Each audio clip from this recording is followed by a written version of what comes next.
Central de Polícia dirigiu unidade policial num caso de Encaya Mapi Ternela por um caso de maltrato relacional e destruição.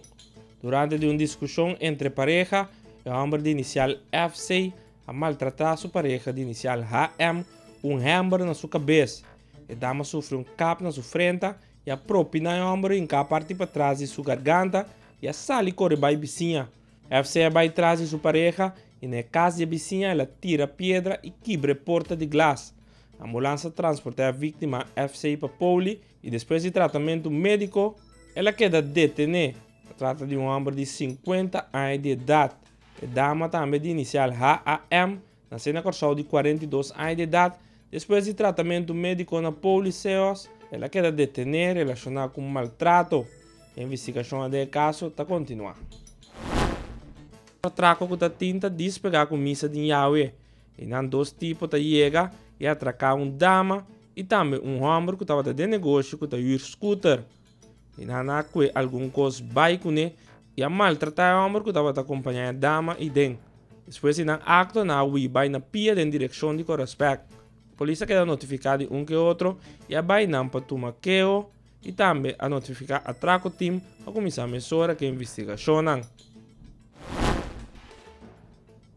Na altura de Cerro Chiqui, essa caminha para o Espen e na polícia vai diferente patrulha policial vai depois de a notícia que um homem com 30 e monde e com mal intenção.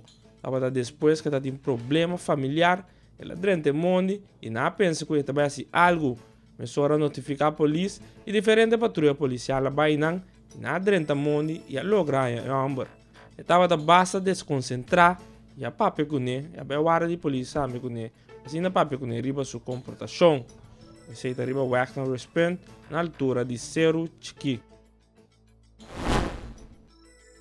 Via master registrado traco na altura de Toco Amatista, que está quedando em Cura Piedra.